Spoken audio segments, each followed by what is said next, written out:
প্রিয় দর্শক, সবাইকে স্বাগত জানাচ্ছি গণতন্ত্রের সংলাপে। সঙ্গে আছি আমি সেলিম আমরাও খান। অনুষ্ঠানটি সম্প্রচার হচ্ছে স্বপ্নধারার সৌজন্যে। দর্শক, সংস্কারের নানান ইস্যুতে দেশের বড় ছোট রাজনৈতিক দলগুলো যখন বিভাজিত, তখন সরকারি বিভিন্ন সংস্থার কর্মকর্তা কর্মচারীদের বিরোধিতার কারণে সংস্কার প্রক্রিয়ায় দেখা দিয়েছে নতুন এক সংকট। সরকারি চাকরি সংশোধন অধ্যাদেশ 2025 প্রত্যাহারের দাবিতে প্রশাসনের প্রাণকেন্দ্র সচিবালয়ে বিক্ষোভ মিছিল, সমাবেশ ও কর্মবিরতির মতো কর্মসূচি পালন করেছে সরকারি কর্মকর্তা কর্মচারীরা। এনবিআর বিলুপ্তির বিরুদ্ধে আন্দোলন করেছে সংস্থাটির কর্মীরাও। এভাবে সরকারকে জিম্মি করলে পরিণতি ভালো হবে না বলে হুঁশিয়ারি দিয়েছেন এনসিপির দক্ষিণাঞ্চলের মুখ্য সংগঠক হাসানাত আবদুল্লাহ। এদিকে সংস্কারের বিভিন্ন ইস্যুতে রাজনৈতিক দলগুলোর বিপরীতমুখী অনড় অবস্থান, অন্যদিকে সংস্কারের সিদ্ধান্তে যারা মাঠ বাস্তবায়ন করবেন, চর্চা করবেন, তারাই করছে চরম বিরোধিতা। সব মিলিয়ে পুরো সংস্কার প্রক্রিয়া পড়েছে ঝুঁকিতে, এমনটাই মনে করছেন বিশ্লেষকদের অনেকে। এমন এক বাস্তবতায় আজ আমাদের আলোচনার বিষয় সংস্কারের ভবিষ্যৎ কি। আর এই বিষয়ে আলোচনার জন্য আজ আরটিভির স্টুডিওতে আছেন বিএনপি চেয়ারপারসনের উপদেষ্টা হাবিবুর রহমান হাবিব, তিনি কিছুক্ষণে আমাদের ভিতরে যোগ দিবেন। গণ অধিকার পরিষদের সাধারণ সম্পাদক মোহাম্মদ রাশেদ খান, সুপ্রিম কোর্টের অ্যাডভোকেট হাসান তারিক চৌধুরী, অনলাইনে যুক্ত আছেন জাতীয় সমাজতান্ত্রিক দল জেএসটির সাধারণ সম্পাদক শহীদুদ্দিন মাহমুদ স্বপন, বাংলাদেশ খেলাফত মজলিসের নায়েবে আমির হেফাজতে ইসলাম বাংলাদেশের আইন বিষয়ক সম্পাদক অ্যাডভোকেট শাহিনুর পাশা চৌধুরী এবং সাবেক অতিরিক্ত সচিব একেএম সাইফুল ইসলাম চৌধুরী। দর্শক, অনুষ্ঠানের প্রশ্ন করতে অথবা মতামত জানতে ফোন করুন টেলিভিশনের পর্দায় দেখা নম্বরে অথবা লিখুন ফেসবুকে। জানিয়ে রাখছি, অনুষ্ঠানটি ফেসবুকে সরাসরি সম্প্রচার হচ্ছে। যাচ্ছি মোর আলোচনা বিষয়ে সংস্কারের ভবিষ্যৎ কি। প্রথমে শুরু করতে চাই জনাব হাসান তারিক চৌধুরী, আপনাকে দিয়ে শুরু করতে চাই। আপনি বলুন যে এই যে নানা রকম আন্দোলন চলছে, আপনি সচিবালয়ের ঘটনাটি জানেন, যদিও স্থগিত করেছে আগামীকালকে, কিন্তু নানা রকম আন্দোলন চলছে সচিবালয় কেন্দ্রিক এবং এনবিআর অনেক ইস্যুতে আন্দোলন চলছে। এই বিষয়টিকে আপনি কি মনে করছেন সংস্কার ইস্যুতে কোনো প্রভাব বিস্তার করবে? ধন্যবাদ সেলিম আমরাও খান এবং আমার বিজ্ঞ সহ আলোচক এবং অন্যান্য যারা অনলাইনে যুক্ত আছেন, সবাইকে শুভেচ্ছা। আমরা জানি যে আমাদের দেশের ব্যুরোক্রেসি এটা জনপ্রশাসনেরই একটি অংশ এবং ইতিমধ্যেই সংস্কার কমিশন জনপ্রশাসন বিষয়ক একটি স্প্রেডশিট বিভিন্ন রাজনৈতিক দলের কাছেও দিয়েছে এবং অন্যান্য বিষয়ে 166টি প্রশ্নমালা সহ তারা একটি স্প্রেডশিট দিয়েছে। তো সেগুলো যদি আমরা পর্যালোচনা করি তাহলে দেখতে পাবো যে এই সচিবালয়ের যে ঘটনাটি ঘটছে, যে অধ্যাদেশ নতুন করে জারি করা হলো, যেটা দীর্ঘদিনের প্র্যাকটিসের বাইরে এসে আবার 1979 সালের যে অধ্যাদেশে ফেরত যাওয়া, এইটা উল্টো পথে যাত্রা অর্থাৎ পেছনের দিকে যাত্রা। কিন্তু আমরা দেখি যে সারা দুনিয়ায় দেশ বা ব্যুরোক্রেসি মডার্নাইজ হয় এবং এটা সামনের দিকে আগায় এবং ব্যুরোক্রেসি যেহেতু একটা ক্লাস ডিভাইডেড সোসাইটিতে একটু অনেকাংশেই অ্যান্টি পিপল পজিশন হয়ে যায়, সেই জায়গা থেকেই ব্যুরোক্রেসিকে প্রো পিপল করার জন্যই কিন্তু আইনের সংশোধনগুলো হয়ে থাকে। কিন্তু আমরা যেটা দেখলাম সেই জায়গাটাতে যে অধ্যাদেশটি নতুন করে আসলো, এটা অনেকটা লিগাল অ্যাসপেক্টে এটাকে অনেকটা সামারি ট্রায়ালের মতো। এখানে যারা দোষী সাব্যস্ত হবেন তাদের কোনো আপিল করার বা তাদের কথা বলার কোনো জায়গা নেই, তারা দেন তারা বরখাস্ত হয়ে যাবে। এই যে আইনি ত্রাস বা অধ্যাদেশীয় ত্রাসের একটি জায়গা এই অধ্যাদেশের মধ্যে রয়েছে বলেই একেবারে বলা যায় যে সর্বস্তরের। হাসান তারিক, আপনি বলুন যে হঠাৎ করে 79 সালের সে অধ্যাদেশের দিকে গেল কেন, যেটা কর্মচারীরা বলবার চেষ্টা করেছেন এটি আইনটি হচ্ছে নিবর্তনমূলক অনেক বলবার চেষ্টা করছেন, এটি কেন? যেখানে এটি গণ অভ্যুত্থান সংগঠিত হলো, আরও খোলামেলা সব কিছু হওয়ার কথা ছিল, মানুষের অধিকার, এই যেটা যারা বলবার চেষ্টা করছেন তারা, এটি কেন এটি হয়েছে আমার বিবেচনায় এটি হয়েছে যে সংস্কার কমিশন অর্থাৎ বিশেষ করে জনপ্রশাসন সংস্কার কমিশন যে প্রস্তাবনাগুলো সামনে নিয়ে এসেছে সেটা একটা ব্যাপকতর গবেষণার ভিত্তিতে আসে নাই।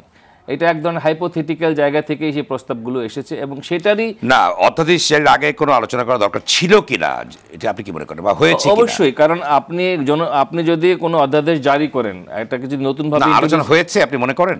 না, আলোচনা হলে পরে তো সেই অপিনিয়নগুলো আমরা জানতে পারতাম। ধন্যবাদ। আপনি আবারও আসবো আপনার কাছে। আমি মোহাম্মদ রাশেদ খান, আপনি কিভাবে বিষয়টিকে দেখবেন? ধন্যবাদ।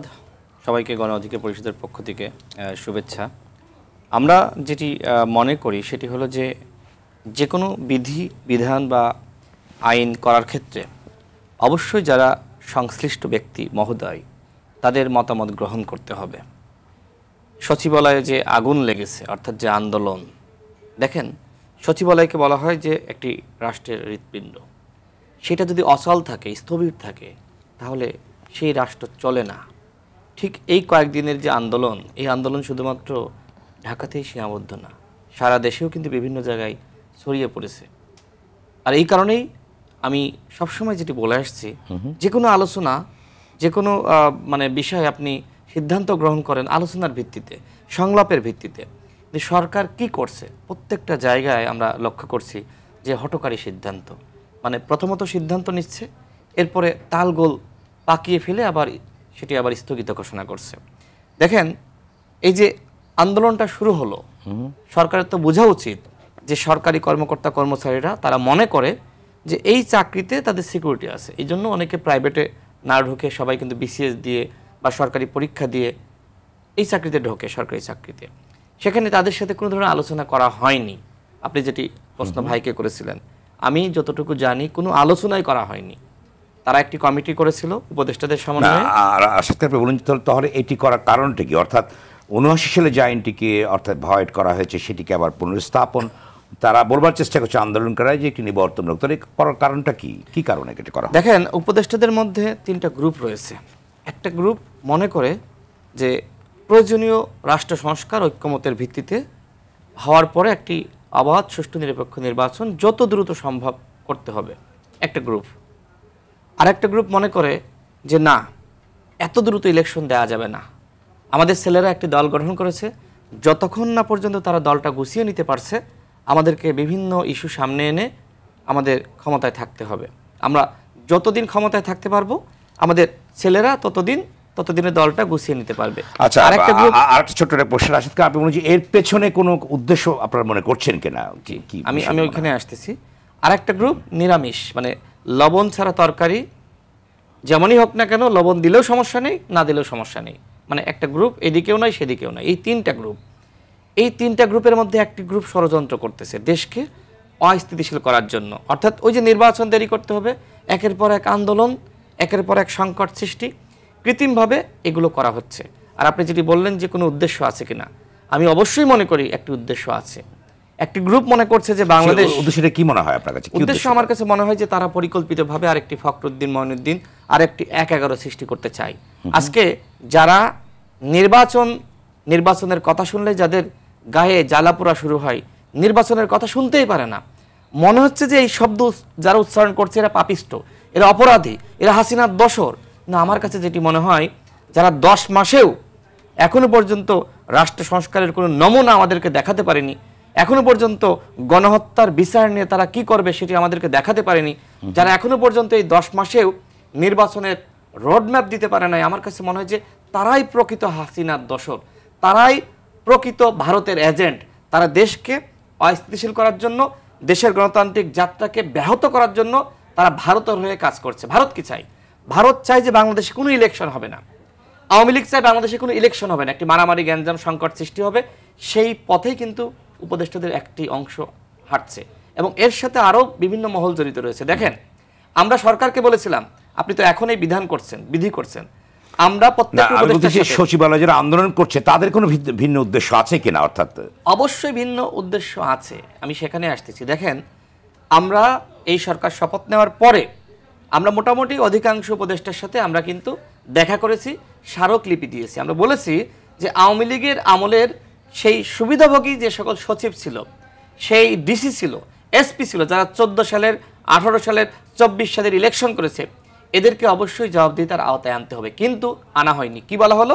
একজন উপদেষ্টা আমাদেরকে বলেছিল যে যদি আমরা আওয়ামী লীগের সবাইকে আমরা এইখান থেকে সরিয়ে দিই, তাহলে তো রাষ্ট্র চালাতে পারবো না, সব জায়গায় তো আওয়ামী লীগ। এবং আরেকটা কথা বললো, সেটি হলো যে আওয়ামী লীগের বাইরে আর কে আছে? জামাত এবং বিএনপির।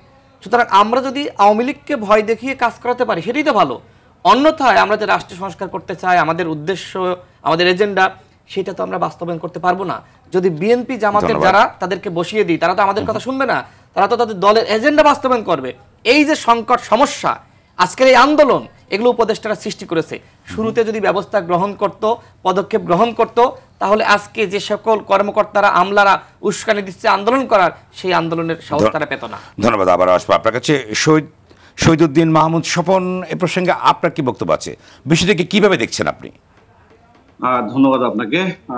সহ আলোচক যারা আছেন সবাইকে শুভেচ্ছা আমার দল জেএসডির পক্ষ থেকে। প্রথমত হচ্ছে আজকে যে সমস্যাটি তৈরি হয়েছে, এই সমস্যাটি তৈরি হওয়ার জন্য যে বিধানটি করা হয়েছে এটি প্রয়োজনীয় বা প্রাসঙ্গিক ছিল কিনা। আমাদের অন্তর্বর্তীকালীন সরকার যে প্রায়োরিটি তৈরি করবার ক্ষেত্রে এটি প্রায়োরিটির কত নম্বরে থাকবার কথা।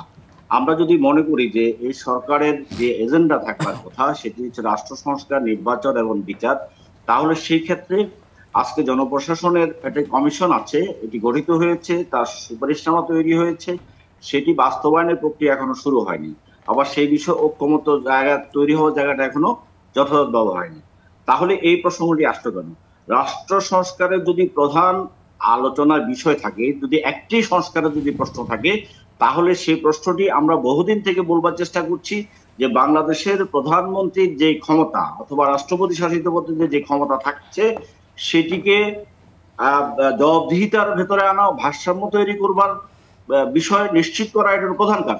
একটি মাত্র সংস্কার যদি রাষ্ট্রের করতে হয় তাহলে সেটি করতে হবে, কারণ সেই ক্ষমতা কাঠামোর উপর দাঁড়িয়ে 16 বছর বা 15.5 বছর শেখ হাসিনার শাসন আমল আমরা দেখেছি, এবং সেটিকে বদলাবার জন্য সেই শাসন দুঃশাসনকে জনগণ প্রত্যাখ্যান করেছে এই জুলাই গণ অভ্যুত্থানের মধ্য দিয়ে। এবং তার আগেও, এই জুলাই গণ অভ্যুত্থানের আগে সমস্ত রাজনৈতিক দলগুলা এই কথা আমরা আওয়াজ তুলবার চেষ্টা করেছি যে ফ্যাসিস্টকে আমরা যেমন হটাতে চাই, একই সাথে ফ্যাসিবাদী শাসন ব্যবস্থাকে হটাতে চাই।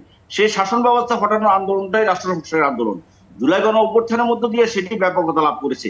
কিন্তু আজকের যেই প্রধান বিষয়গুলো নিয়ে জনাব স্বপন, তাহলে এই যে সংস্কার ইস্যুতে দলগুলোর ভিতরে কেন বিভাজন লক্ষ্য করা যাচ্ছে, অর্থাৎ তাদের ভিতরে কেন মতৈক্য লক্ষ্য করা যাচ্ছে? অন্তর্বর্তীকালীন সরকার যেটি বললাম যে তার যে প্রায়োরিটি নির্ধারণ করবার ক্ষেত্রে এমন এমন বিষয়গুলো নিয়ে আসছে এবং তার উপদেষ্টা মন্ডলীর সদস্যদের কারো কারো বক্তব্য বিভাজন তৈরি করবার ক্ষেত্রে অদক্ষতার জায়গা তৈরি হয়েছে। একই সাথে আমরা যারা এই জুলাই গণ অভ্যুত্থানের অংশীজন ছিলাম তাদের ভেতরেও জুলাইয়ের পরবর্তীতে পুরো বাংলাদেশকে বদলে দেওয়ার যে আকাঙ্ক্ষা দৃশ্যমান ছিল পুরো জনগোষ্ঠীর ভেতরে, আমাদের ভেতরে, সেটি নানা হিসেব নিকেশে মিলিয়ে সেখান থেকে আমরা দূরে সরে গেছি। আপনি দেখবেন একটু যে কথাটি, আমরা যখন সংস্কারের কথা বলি তখন মনে হয় যেন আমরা নির্বাচন চাই না, আবার যখন নির্বাচনের কথা বলি তখন মনে হয় যে সংস্কারটি অপ্রাসঙ্গিক। আমার বেশ হতাশা এই জায়গায় আছে যে আজকে যে অবস্থা আমরা দাঁড়িয়েছি বিভাজিত অবস্থায়, এই জন্য ইন্টেরিয়র সরকার দায়ী, রাজনৈতিক দলগুলোর অংশীতন্ত্রের দায় দায়িত্ব আছে। সেই জায়গায় আর সংস্কারটা আজকে অপ্রাসঙ্গিক হয়ে যাচ্ছে, মনে হচ্ছে যেন এটি সাইড টেবিলের একটি বিষয়। এই জন্য জুলাই গণ অভ্যুত্থান সংগঠিত হয়নি। আমাদের সকলের চেতনা ছিল এটিকে বদলে দেওয়ার। সেই লক্ষ্যে আমি আর কি কথা বলতে চাই, আপনি যদি সংস্কার করতে চান তাহলে প্রধানমন্ত্রীর ক্ষমতা এই কাঠামো রহিত করবার, ভারসাম্য তৈরি করবার যেটি প্রধান কাজ, দ্বিতীয় কাজ যদি করতে চান তাহলে আজকের জাতীয় সংসদ সদস্যদের কথা বলবার অধিকার নিশ্চিত করা তথা 70 অনুচ্ছেদকে আমরা সংশোধন করা। 3 নম্বর হচ্ছে যে বিচারালয়কে আপনি দলীয় প্রভাবমুক্ত করা। এই 3টি কাজ, এবং 4 নম্বর হচ্ছে যে নির্বাচন কমিশন আর নির্বাচন ব্যবস্থা সংস্কার করা। এই 4টি কাজের সংবিধানের সাথে সংশ্লিষ্ট। এই 4টি কাজকে বাদ দিয়ে অন্য কোনো সংস্কার করার মধ্য দিয়ে রাষ্ট্রের মৌলিক কোনো কাঠামো বদলাবে না। আজকে জনপ্রশাসনের যে আন্দোলন শুরু হয়েছে, এই কর্মকর্তা কর্মচারীরা যদি মনে করে যে প্রধানমন্ত্রী যা ইচ্ছা তাহা করতে পারিবেন আর আমাদের উপরে ফটক নামাচ্ছেন, আপনি ধরুন একটি রাজনৈতিক সরকার যখন আগামী দিনে আসবে, যেখানে আইনে বলা হয়েছে 7 দিনের নোটিশ, 7 দিনের তদন্ত এবং তারপরে তাকে বরখাস্ত করা হবে, তাহলে সরকারের প্রতি আনুগত্য প্রদর্শনে যদি সে ব্যর্থ হয়, আনুগত্য সংজ্ঞাটা কি? আনুগত্য কি সরকারের প্রতি, রাষ্ট্রের প্রতি? সরকারের প্রতি আনুগত্য দেখালে তার রাষ্ট্রের প্রতি আনুগত্যহীনতা ভুগবে, রাষ্ট্রের প্রতি আনুগত্য দেখালে সরকারের প্রতি আনুগত্যহীনতার প্রশ্ন আসবে। এখন আগামী দিনে যদি একটি রাজনৈতিক সরকার এই আনুগত্যের প্রশ্নে এই কর্মকর্তা কর্মচারীদেরকে যদি দাসে পরিণত করে, তাহলে আপনি এখান থেকে বের হবেন কিভাবে? এই আইনের মধ্য দিয়ে সরকারের বা দলীয় সরকারের এজেন্ডা বাস্তবায়ন করার জন্য তার যাহা ইচ্ছা তাহা করবার ক্ষমতা আছে, ক্ষমতা থাকবে। এবার এর মধ্য দিয়ে কর্মকর্তা কর্মচারীদের কিচ্ছু করার থাকবে না। সবচেয়ে বড় কথা হচ্ছে যে আপনি এই মুহূর্তে এই প্রসঙ্গটি আসছে কেন? আপনি মূল কাজটাকে বাদ দিয়ে এই কাজটি কেন নিয়ে আসছেন? আপনি প্রধানমন্ত্রীর ক্ষমতা আপনি ভারসাম্য আনতে পারবেন না, আপনি সচিবের ক্ষমতা কোথেকে ভারসাম্য আনবেন? তার জবাবদিহিতা কিভাবে নিশ্চিত করবেন?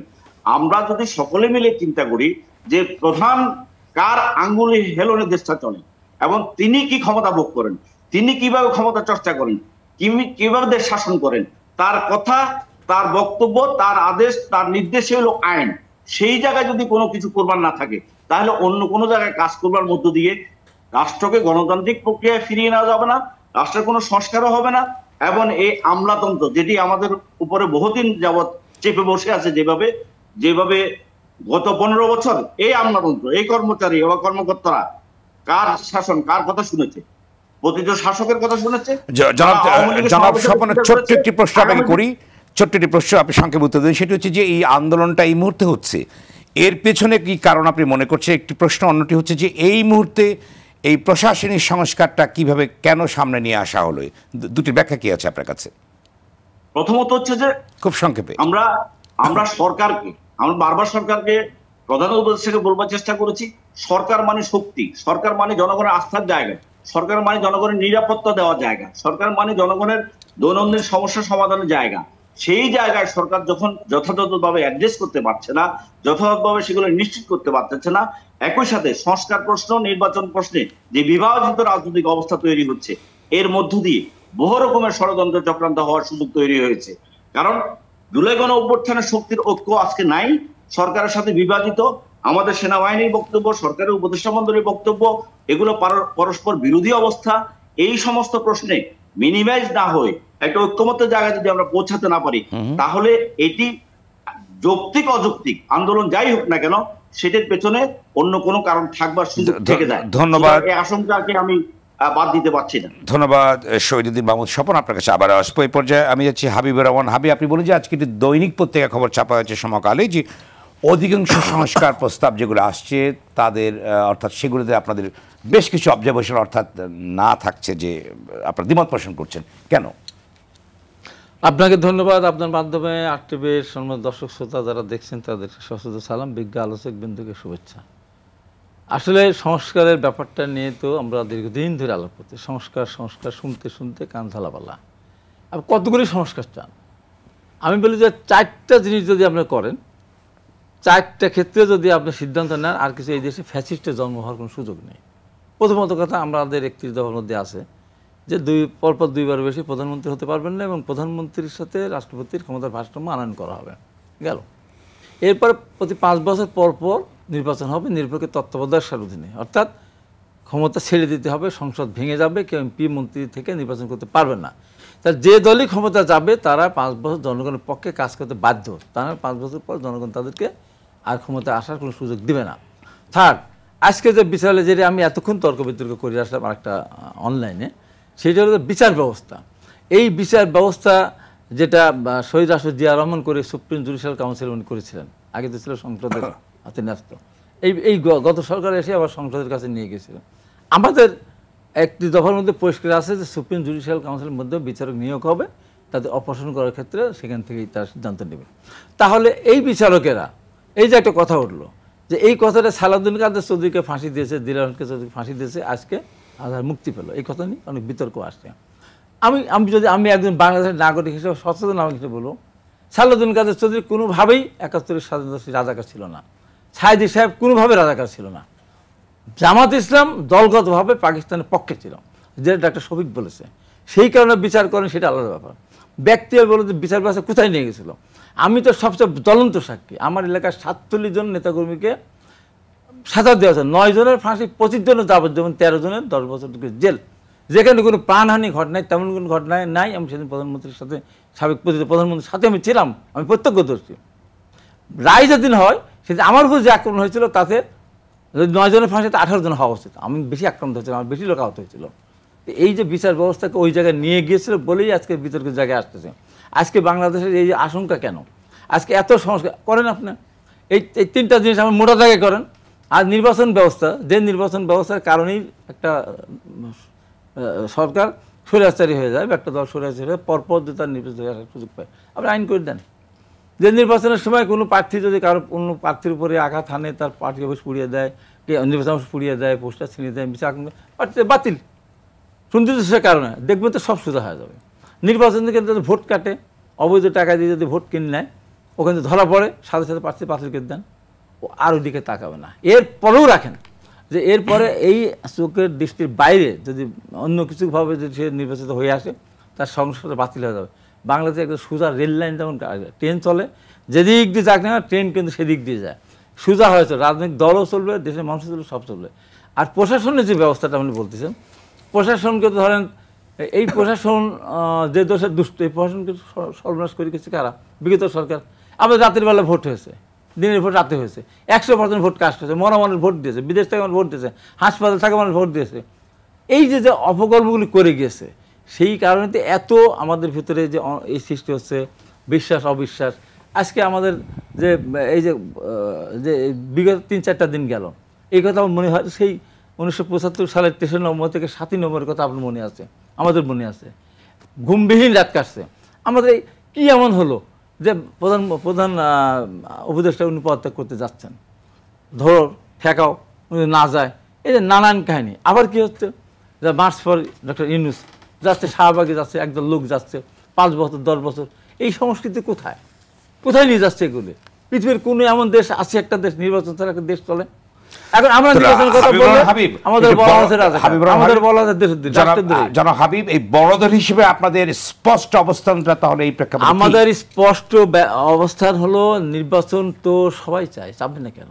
আমরা নির্বাচনও চাই, আমরা সংস্কারও চাই, আমরা বিচারও চাই। আমরা তো সবচেয়ে ক্ষতিগ্রস্ত। বিএনপির নেতা কর্মীরা মারা গেছে, আহত হয়েছে, পঙ্গু হয়েছে, গুম হয়েছে। দেশনেত্রী বেগম খালেদা জিয়া ওই অপবিচারের জন্য জেল খেটেছে, তারেক রহমান জেল খেটেছে, ডাক্তার জেল হয়েছিল, জুবাইর জেল। আমার নিজেও তো, আমাকে তো টকশো থেকে ধরে নিয়ে গেলেন, টকশো ধরে সাজা দিয়ে দিল, গাড়ি ভাঙছিল। এই জন্য নির্বাচন আমরা চাই, আমরা সংস্কারও চাই, নির্বাচনও চাই, আমরা বিচারও করতে চাই। চলমান প্রক্রিয়া। অর্থাৎ আন্দোলনের অন্যান্য দলগুলো বলছে যে আপনারা নির্বাচনের উপরে সবচেয়ে বেশি গুরুত্ব দিচ্ছেন, সংস্কারকে আপনারা তেমন চাইছেন না, এই যেগুলো করছে। কে বলেছে? আমরা তো নির্বাচনের জন্য আমরা আগেই যে পাগল আমরা হই নাই, যারা নির্বাচন দিতে চাচ্ছেন তারা পাগল হয়েছে। কেন নির্বাচন দিচ্ছে জানেন? আজকে জামাত ইসলামকে এত % ক্ষমতা ভোগ করার অধিকার রাখে, সেই কি তার সেই পার্সেন্টের ক্ষমতা আছে? আজকে জামাত ইসলাম প্রায় প্রতিটা জায়গায় তার ক্ষমতা, তারা নির্বাচন হলে তার ক্ষমতা, আজকে এই ক্ষমতা একটু পাবেন না। আরও যে 2-1টা দল আছে, ইসলামিক কিছু দল আছে, নতুন যে দল সৃষ্টি হচ্ছে, তারা তো এখন ক্ষমতা ভোগ করতেছে। কিন্তু নির্বাচন হলে তারা তো ক্ষমতা আসতে পারবে? অবশ্যই পারবে না। যে কারণে তারা ক্ষমতা তারা চাচ্ছে এইভাবে যতদিন চলে ভালোই তো আছে। আবার যারা এই যে যারা আপনার উপদেষ্টা, তাদের এই দেশে তাদের আন্দোলন সংগ্রাম ভূমিকা কয়জনের ছিল? 2-1জন ছিল। তারা তো এখন মনে করি বাহ ভালোই তো লাগছে, এটাই স্বাভাবিক। নির্বাচন বরঞ্চ না চাওয়া 5 বছর 10 বছর অনির্বাচিতভাবে সরকারকে রেখে দেওয়ার যারা বলে, তারাই দোষ করতেছে, তারাই সঠিক কাজটা করতেছে না। আমরা যারা কথা বলছি আমরা সঠিক পথে আছি। ধন্যবাদ। আবারও আসবো আপনার কাছে।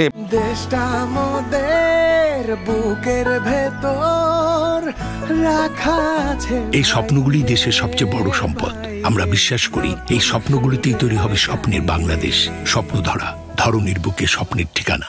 শহীদুদ্দিন জনাব শাইনুর পাশা চৌধুরী, আপনি শুনতে পাচ্ছেন আমাকে? জি জনাব, শুনতে পাচ্ছি, আপনাকে ধন্যবাদ। জি ধন্যবাদ। আমার প্রশ্ন হচ্ছে যে সংস্কার ছিল, রাষ্ট্রীয় সংস্কার ছিল, একটি গণদাবিতে পরিণত হয়েছিল, গণদাবি ছিল, কিন্তু সংস্কার নিয়ে দেখা যাচ্ছে নানা রকম প্রতিবন্ধকতার সৃষ্টি হচ্ছে, বাধার সৃষ্টি হচ্ছে, বিরোধিতা হচ্ছে। আসলে বিরোধিতা কারা করছে? এটি আপনি কেন তৈরি হলো সংস্কার নিয়ে এই অবস্থা? আসলে দীর্ঘদিন থেকে বাংলাদেশের মানুষ বিগত 15.5 বছর ফ্যাসিস্টের আওতায় পড়ে এখন আমি বলতে হবে যে দিশেহারা। কিছু সংখ্যক রাজনীতিবিদ এবং দল মনে করছে যে এই মুহূর্তে ক্ষমতায় আমরা চলে যাই, আর আমরা যারা সাধারণ আমরা মনে করছি যে না, এই 15.5 বছর আমাদের থেকে যারা আমাদের ক্ষমতা লুটে নিয়েছিল, আমাদের ভোটের অধিকার হরণ করে নিয়েছিল, এই পরিবেশ থাকা অবস্থা আমরা যেন নির্বাচনে না যাই, ভোট করে নির্বাচন গিয়ে দেওয়া। এখন এই মুহূর্তে যারা আছে ক্ষমতায় তারা তো আওয়ামী লীগেরই তৈরি করার লোক। এখন ওদের মাধ্যমে আমরা যদি নির্বাচনে চলে যাই তাহলে তো আমরা এই সংস্কার আমরা হলো না। আমরা চাই সংস্কার হোক এবং স্থানীয় নির্বাচন হোক, পরবর্তী পর্যায়ে জাতীয় সংসদ নির্বাচন আসুক, যাতে 15.5 বছরের যে ধাক্কা আমরা পেয়েছি, ভবিষ্যতে যেন আমাদের এই নেক্সট প্রজন্ম, ভবিষ্যৎ প্রজন্ম, নতুন যারা ভোটার হলো, তারা যেন সেই ফেরত দিতে না পারে। যে আজকে যে সচিবালয়ে বাংলাদেশের গণতন্ত্রের যে নার্ভ, সচিবালয়ে যা হলো, এটা তো কেউ কোনোদিনই চায় না। সচিবালয় হবে না কেন? এই সচিবালয় গত 15.5 বছর থেকে যারা তৈরি করে গিয়েছে, সেট আপ করে গিয়েছে, আপনারা কুমিল্লায় দেখবেন। আমি বর্তমানে ইংল্যান্ড অবস্থান করছি, সেখানে আমি কিছুদিন আগে একটা অনলাইনে দেখলাম যে নিউ ইয়র্ক টাইমসের 2014 সালে সম্ভবত মে মাসের সংখ্যায় মানে সচিবালয়ের একটা চিত্র ওনারা তুলে ধরেছিল। সেই সচিবালয়ের চিত্রে দেখানো হয়েছে যে কমপক্ষে 2/3 সচিবরাই হিন্দু সমাজ। তো ওনারা নিশ্চয়ই আওয়ামী লীগের লোক দেখে দেখেই ওনাদেরকে পাকাপোক্ত আসন করে রাখা হচ্ছে, যে কারণে ওনাদের দ্বারা সংস্কার ছাড়া আগামী জাতীয় সংসদ নির্বাচন আমাদের কাঙ্ক্ষিত সেই লক্ষ্যে পৌঁছানো সম্ভব নয়। জনাব শাহিনুর পাশা চৌধুরী, আপনি বলছেন যে অধিকাংশ হিন্দু সম্প্রদায়ের লোক, তাহলে বিষয়টি আপনি গণতান্ত্রিক, আপনি এটি কি বুঝাতে চেয়েছেন আপনি এটি বলে? আমি বলতে চাচ্ছি, এবং যেখানে সংবিধানে বহুত্ববাদের প্রস্তাবনা আসছে, শাসন যেটা পাকাভুক্ত করেছিল এবং একদলীয় শাসন যেভাবে পাকাভুক্ত করেছিল, নিজেদের দলের লোকদেরকে বিশেষ ক্যাডারের মাধ্যমে এই স্থানগুলোকে যে বসানো হয়েছে, ওদের মাধ্যমে তো কোনোভাবেই একটা নিরপেক্ষ নির্বাচন আমরা আশা করতে পারি না। আপনি কমপক্ষে জানেন যে আমি 1993 সালে জাতীয় সংসদ নির্বাচন, 2001 সালে জাতীয় সংসদ নির্বাচন, 2005 সালে জাতীয় সংসদ নির্বাচনের উপনির্বাচন আমি, পরবর্তী পর্যায়ে 2008 সালের উপনির্বাচন, 2014 সালের উপনির্বাচন, 2018 সালের ঐক্যফ্রন্টের প্রার্থী আমি 6টি জাতীয় সংসদ নির্বাচন করেছি। নির্বাচনের মানে পেশি শক্তি সহ বিভিন্ন ভাবে এই যে 6টা জাতীয় নির্বাচন অংশগ্রহণের মাধ্যমে আমি যেগুলো দেখেছি যে ফেয়ার ইলেকশন যদি মানুষ কামনা করে এবং যারা বিভিন্ন ভাবে মেহনত করে ইলেকশন করে, কর্মী হোক আর প্রার্থী হোক। জনাব শাহিনুর পাশা চৌধুরী, আমি আবারও আপনি আসছি, আপনি কি তাহলে মনে করেন যে একটি বিশেষ সম্প্রদায় থাকলে নির্বাচনটি ফ্রি অ্যান্ড ফেয়ার হবে না, এটি বুঝতে চেয়েছেন? বিশেষ সম্প্রদায় আমি সেভাবে বলছি না, একটা আনুপাতিক হারে তো হওয়া উচিত। আমাদের বাংলাদেশের সেকেন্ড পপুলেশন হিন্দু ধর্ম, এটা ঠিক আছে, কিন্তু মুসলিম সমাজ 92%।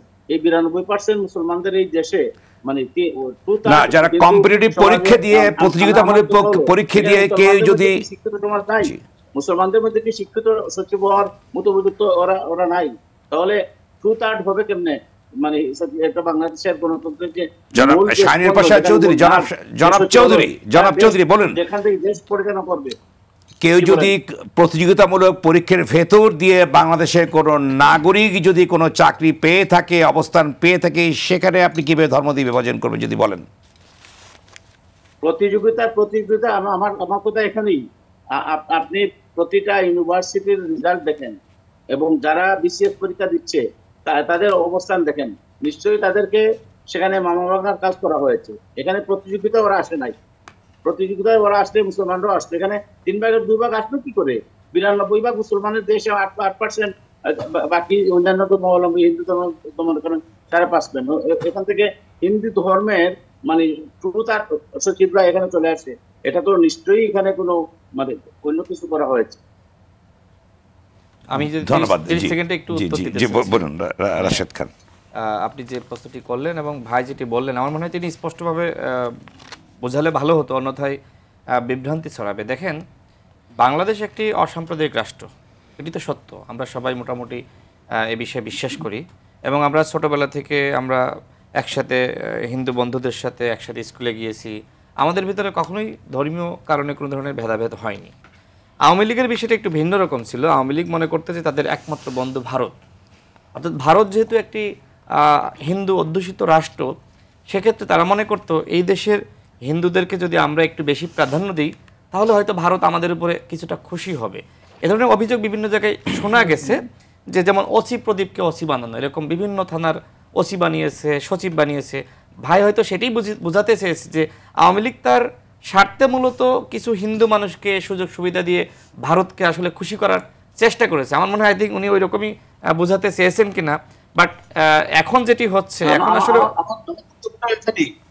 আমার বক্তব্যটা এখানেই যে আওয়ামী লীগ তাদের দলীয় লোকদেরকে এখানে নিয়ে আসার চেষ্টা করেছে। না, আমি একটু শেষ করি। দলীয় বলতে আপনি যেটি বললেন যে মানে মূলত ভাই যে প্রশ্নগুলো আপনাকে করলো এর মূল কারণটা হলো যে আপনি বলেছেন যে আপনার 3 ভাগের 2 ভাগ হিন্দু সচিব বা এরকম উচ্চ পদস্থ, মূলত এইখানে। তবে সংখ্যাটা আমার মনে হয় এত বেশি না, হয়তো কিছু জায়গায় এই ধরনের ঘটনা আওয়ামী লীগ ঘটিয়েছে ভারতের পরামর্শে, কিন্তু এটা এর মানে এই নয় যে একদমই আসলে ওই জিনিসটা।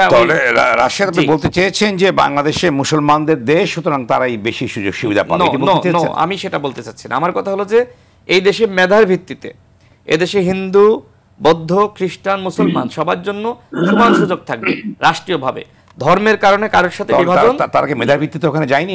অবশ্যই মেধার ভিত্তিতে গেছে, কিন্তু উনি যেটি বোঝাতে চেয়েছেন আমি সেটি বললাম যে কিছু ক্ষেত্রে আওয়ামী লীগ এই ধরনের ঘটনা ঘটিয়েছে বলে অভিযোগ কিন্তু বিভিন্ন জায়গায় আসে, কিন্তু এর মানে এই নয় যে সেই অভিযোগের এখনো পর্যন্ত। আমার মনে হয় যে এটা আসলে একেবারে একটা সাম্প্রদায়িক ন্যারেটিভ আছে সমাজে, যেটা জুলাই স্পিরিটের সাথে একেবারেই সাংঘর্ষিক।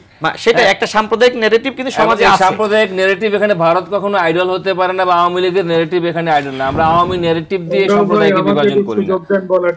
জি ধন্যবাদ। আমি আপনার কাছে আমি আসছি। সচিবালয়ে যে অচলায়তন যে তৈরি হলো, কেন এটি হলো?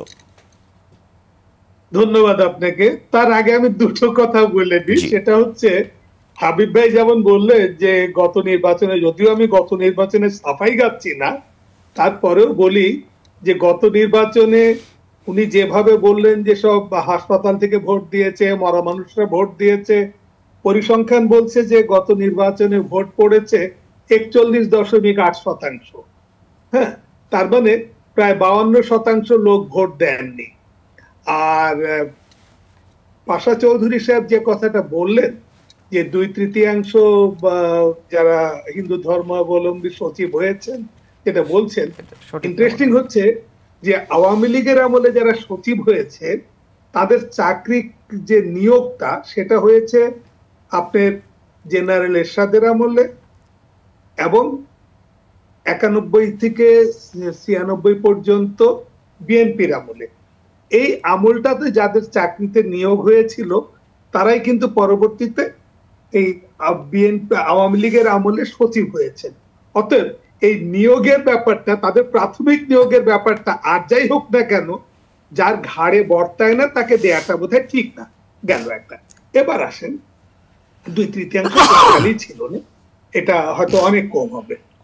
এখন সচিবালয়ের যে ঘটনাটা যেটা বলছেন, যেটা একটা সাম্প্রতিক ইস্যু, যেটা আমাদের না সবচেয়ে বড় দুর্ভাগ্যটা কি জানেন, আমরা এই ভারতবর্ষের মানুষ, আমি এখানে একটু বড় আকারে বলি, আমরা এখানকার আমলারা সব সময় হচ্ছে সরকারের অনুগত, সব সময় সরকারের অনুগত। এবং এই আনুগত্যের কারণে আপনার 47 সালে যখন ভারত বিভক্তি হলো, সেই ব্রিটিশরা চলে যাওয়ার পরে সেই আমলাদেরকে নিয়ে, সেই সরকারি অফিসারদেরকে নিয়ে, সেই সরকারি কর্মচারীদেরকে নিয়ে পাকিস্তান এবং ভারতের সরকার কিন্তু রান করা শুরু করলো। এখানে কিন্তু বললো না যে ওরা ব্রিটিশ আমলের আমলা, অতএব তারা ব্রিটিশের অনুগত, খেদাও তাদেরকে, এটা বললো না। এরপরে দেখেন যে 1971 সালে 16 ডিসেম্বর বিকাল পর্যন্ত যারা মাথার উপরে চাঁদ তারার পতাকা নিয়ে চাকরি করেছে, সেই সরকারি কর্মচারীরা বিকালবেলার পরে তারা লাল সবুজ পতাকা নিয়ে চাকরি শুরু করলো, এবং তাদের আনুগত্য কিন্তু আপনার পাকিস্তান সরকারের পরিবর্তে বাংলাদেশ সরকারের পক্ষে চলে গেল একেবারেই সঙ্গে সঙ্গে।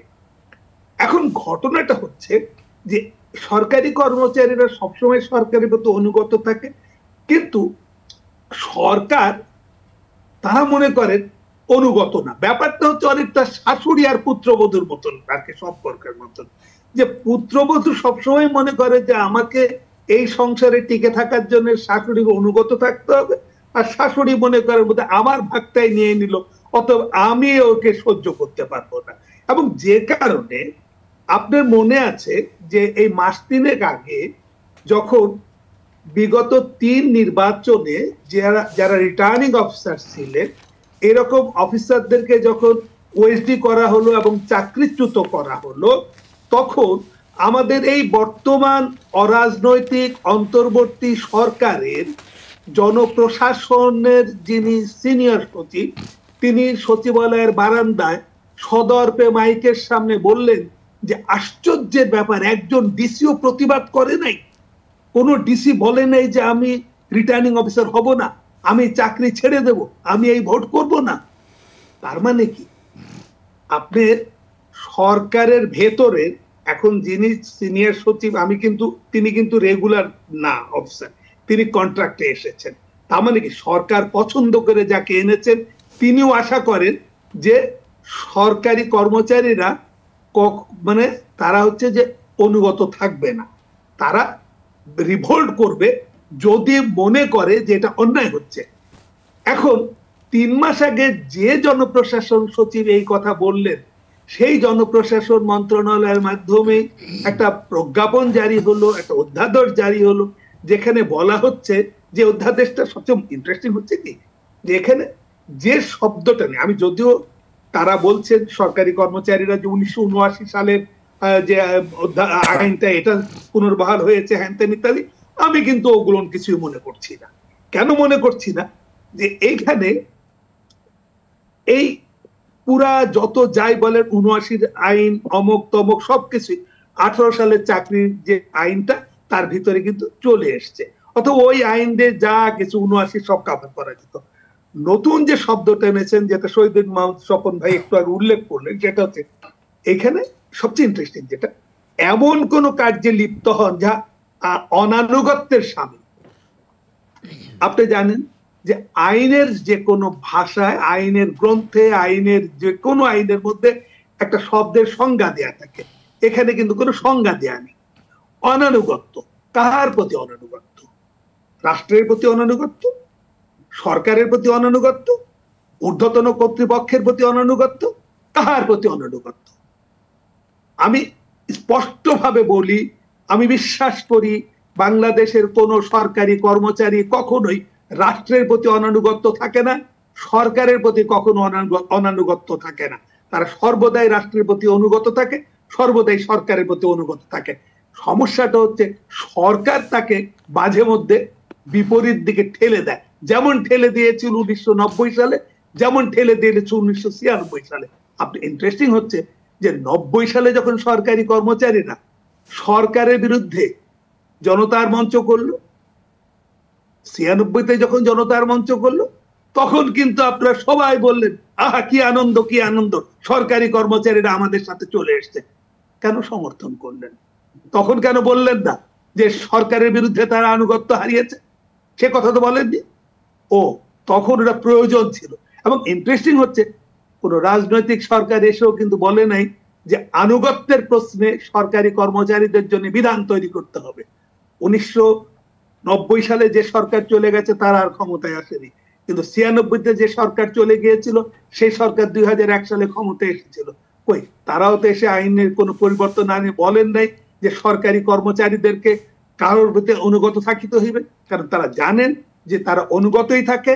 এটা জনগণের যে গণ অভ্যুত্থান ঘটেছিল তার সাথে তারা সম্পৃক্ত হয়ে সেখানে যোগ দিয়েছিল। এখন এই কেন আনতে গেল এই অনুচ্ছেদটা, এই শব্দটা? এই শব্দটা কিন্তু আনার কোনো দরকার ছিল না। কারণটা হচ্ছে আমাদের যে সরকারি কর্মচারী শৃঙ্খলা আপিল বিধিমালা 1985, সেখানে অসদাচরণ বলে একটা শব্দ আছে, ছোট্ট একটা শব্দ, যে শব্দটা হচ্ছে পারমাণবিক বোমার মতন শক্তিশালী। আপনি এই জুতা সেলাই থেকে চণ্ডীপাঠ, পানের পিক ফেলা থেকে থাপ্পড় মারা, মায়ের দেয়া, খুন করা, সবকিছু আপনি অসদাচরণের ভিতরে ফেলে দিতে পারেন। আপনি এটা দিয়ে চাকরিচ্যুত করতে পারবেন, বরখাস্ত করতে পারবেন, সবই করতে পারবেন। চৌধুরী, আপনি বলেন যে এই মুহূর্তে এই আইনটি আনার কেন প্রয়োজনীয়তা অনুভব দেখা দিল, কারণটা কি? এটা নিজেদের পায়ে কুড়াল মারার জন্য আইনটি এনেছে।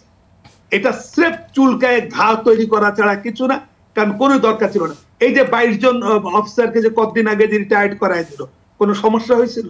আইনে আছে 25 বছর মেয়াদে চাকরি করলে পরে পত্রপাঠ বিদায় করে দেওয়া যাবে, বিদায় করে দিচ্ছে, কিচ্ছু বলার দরকার নেই। কেন বিদায় করছে? সরকার সন্তুষ্ট, তাহার চাকরির বয়স 25 পূর্ণ হয়, সরকার সন্তুষ্ট হইয়া তাহাকে বিদায় করিয়া দিল। আপনার এখন এটা তো একটা আপনার আইন খোলা আছে আপনার সামনে। এই আইন বাতিলের জন্য লোকে আন্দোলন করে, কর্মচারীরা কথা বলে, কেউই বাতিল করে না। যারা বিরোধী দলে থাকে তারা এটা বাতিলের কথা বলে, সরকারি দলে গেলে চুপচাপ মেনে নেয়। তো এখন এইটা করে এটা করে আসলে ঝামেলা তৈরি করা ছাড়া আর কিচ্ছু করা হয়নি। এই ঝামেলাটা তৈরি কেন করেছে সেটা আমি জানি না, সেটা সরকার জানে। ধন্যবাদ। আবার আসবে হাসান তারিক চৌধুরী। দেখেন, এই গোটা ব্যাপারটাই আমি যেটা মনে করি যে গণঅভ্যুত্থানের স্পিরিটের বাইরে চলে যাচ্ছে। গণঅভ্যুত্থানের স্পিরিটের বেসিক জায়গা ছিল বৈষম্য বিলোপ করা, কিন্তু আমরা দেখলাম যে আইনের একটা ইন্টেনশন থাকে। ইন্টেনশন হলো সেটা ন্যায় বিচারকে ঊর্ধ্বে তুলে ধরে, কিন্তু আমরা সরকারি কর্মচারীদের যে এই নতুন অধ্যাদেশ, তার মধ্যে কিন্তু আমরা বৈষম্যের জায়গাটি খুব স্পষ্টভাবে দেখতে পাচ্ছি। এবং আমরা আমাদের দেশের প্রত্যেকটি আইনের যে ইন্টেনশন, সেখানে বলা আছে কেউ যেন মানবতা বিরোধী কিংবা বৈষম্যের শিকার না হয়। তাহলে আমরা আজকে এই অধ্যাদেশের মধ্য দিয়ে যেটি দেখতে পাচ্ছি, এটা একটা টার্গেট কিলিংয়ের মতো। অর্থাৎ এখানে একটা নির্দিষ্ট সেক্টরকে টার্গেট করা হয়েছে এবং সেই টার্গেটের পিছনে এটাকে আরও অনেক লম্বা বিস্তৃত করা যায়। অর্থাৎ সরকারি কর্মচারী যখন আমরা বলবো, সরকারি কর্মকর্তা যখন আমরা বলবো, এর আওতায় কিন্তু সেনাবাহিনীও পড়ে। ফলে আপনি কি সেখান পর্যন্ত যাবেন? অর্থাৎ টেনশনটা কোন জায়গায় চলে যাচ্ছে? তো এই যে একটা টেনশনের মধ্যে নিয়ে যাওয়া, এবং আমি ইতিমধ্যেই জনপ্রশাসন সংস্কার কমিশনের যে খসড়া প্রস্তাবনাগুলো দেখেছি, সেখানেও এই ধরনের রিফর্ম প্রপোজালগুলো যেগুলো এসেছে, সেগুলো আরও ভয়াবহ বিতর্ক তৈরি করবে। এটি গোটাটাই করা হচ্ছে রাষ্ট্রটাকে একটা অস্থিতিশীল পর্যায়ে নিয়ে নির্বাচনটাকে বিলম্বিত করা, এবং গোটা ন্যারেটিভটাই আপনি দেখেন জুলাই স্পিরিটের বাইরে চলে যাচ্ছে। এবং আজকে যে কথাগুলো নানাভাবে আসছে, হিন্দু সম্প্রদায়কে টার্গেট করে হিন্দু এবং ভারত একাকার করে দেওয়া হচ্ছে। কেন? ভারতে কি মুসলমান জনগোষ্ঠী নাই? ভারতে কি খ্রিস্টান নাই? বৌদ্ধ নাই? তো সুতরাং আমাদের দেশে কি ভিন্ন ধর্মাবলম্বীরা বিভিন্ন রাজনৈতিক দলে নাই? ক্যাবিনেটে ছিল না? তাহলে আজকে এই টার্গেট কিলিংয়ের মতো করে একটা নির্দিষ্ট পলিটিক্যাল ন্যারেটিভকে একটি মহল বাস্তবায়ন করার চেষ্টা করছে, রাষ্ট্রটাকে কায়েমি স্বার্থবাদী গোষ্ঠীর একটি ক্ষেত্রে পরিণত করার জন্য।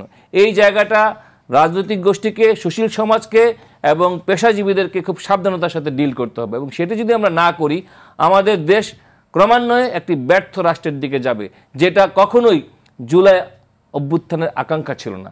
জুলাই অভ্যুত্থানের আকাঙ্ক্ষা ছিল মেধাভিত্তিক বাংলাদেশ, মেরিটোক্রেসি। আজকে মেরিটোক্রেসি কোথায়? আজকে তো দলীয় ক্রেসি চলে আসছে, পার্টিক্রেসি। একটা অলিখিত পার্টিক্রেসি, একটি নির্দিষ্ট রাজনৈতিক গোষ্ঠীর লোক বিভিন্ন জায়গায় ব্যাপকভাবে পুরস্কৃত হচ্ছে, পদায়িত হচ্ছে। সেগুলোর তালিকা প্রকাশ করা হোক, তাহলে কিন্তু আসল ন্যারেটিভটা জনগণের সামনে চলে আসবে।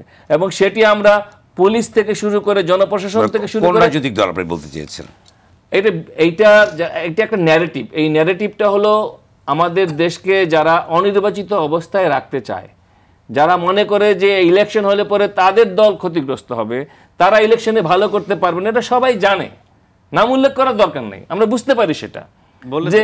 এবং এই ইলেকশনটা হলে পরে ন্যাচারালি যারা গণতান্ত্রিক রাজনৈতিক দল, হাবিব জামাতে ইসলামের কথা বলছেন, আপনি সেটি বলতে চেয়েছেন? আমাদের দেশে আমরা তো মুনাফিকি রাজনীতি দেখেছি, যে কারা গণতান্ত্রিক পন্থার বিরোধী ছিল, কারা বিভিন্ন সময়ে বাংলাদেশ রাষ্ট্রের বিরোধিতা করেছে, কারা এমনকি পাকিস্তান রাষ্ট্রের বিরোধিতা করেছে। প্রতিটা পদে পদে তাদের মুনাফিকের চিত্র বাংলাদেশের মানুষ জানে। সুতরাং আজকে দেশ যখন একটি নির্বাচনের পথে হাঁটছে, দেশ যখন একটি মৌলিক সংস্কারের পথে হাঁটছে, দেশ যখন জুলাই হত্যাকাণ্ডের বিচারের পথে হাঁটছে, তখন একটি আরেকটার প্রতিপক্ষ করে আসল লক্ষ্যটা কি?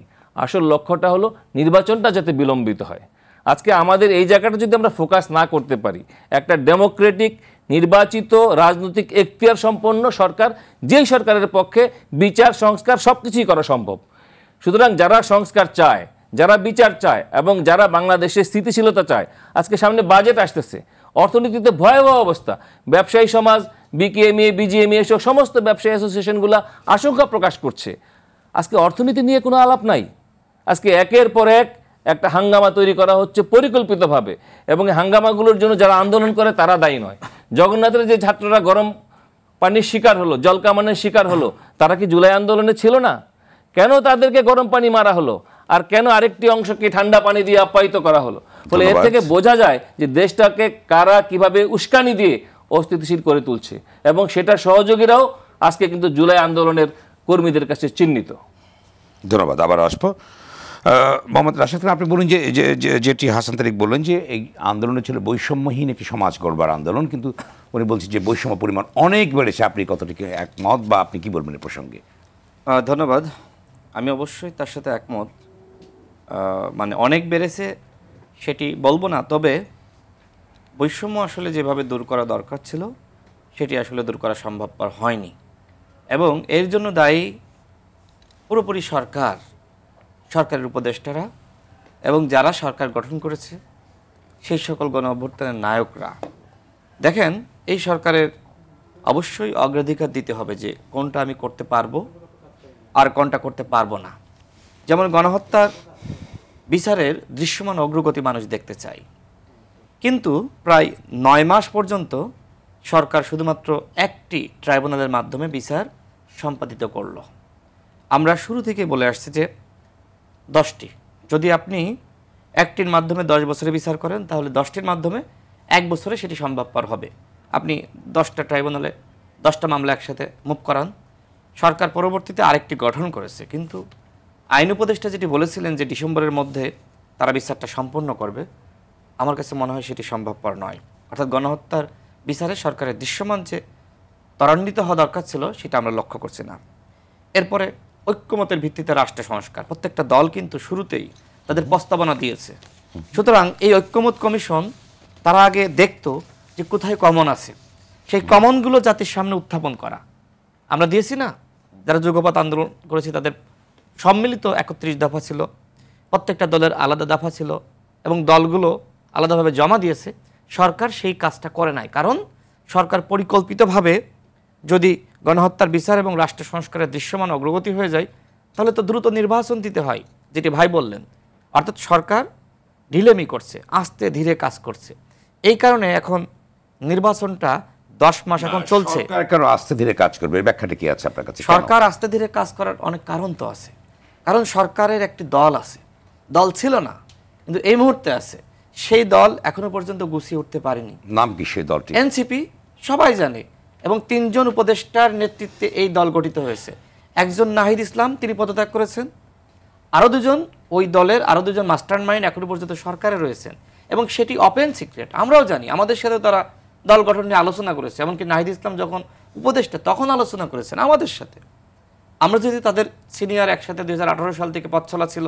সুতরাং এই ক্ষেত্রে তারা কোনোভাবেই বলতে পারবে না যে এই দল তাদের দল নয়। দেখেন, যেদিন নাহিদ ইসলাম প্রেস ব্রিফিং করে বললেন যে এই 2 জন উপদেষ্টার সাথে এনসিপির কোনো সম্পর্ক নাই, সেদিন আমি কিন্তু প্রতিবাদ জানিয়েছি। আমি বলেছি যে নাহিদ ইসলাম গণ অভ্যুত্থানের নেতা, আমি তাকে পছন্দ করি, কিন্তু তিনি আজকে তার সহযোদ্ধাদেরকে পাশে বসিয়ে রেখে মিথ্যা বললেন।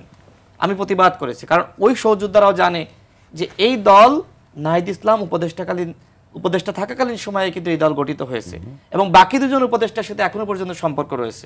তো যাই হোক, আমি যেটি বলছিলাম, প্রধান উপদেষ্টা ডক্টর ইউনূস তো আছেন, তিনি তো আর কোনো দলের না, তাহলে তিনি কেন নির্বাচিত? দেশটা আমাদের বুকের ভেতর রাখা আছে। এই স্বপ্নগুলি দেশের সবচেয়ে বড় সম্পদ। আমরা বিশ্বাস করি এই স্বপ্নগুলিতেই তৈরি হবে স্বপ্নের বাংলাদেশ।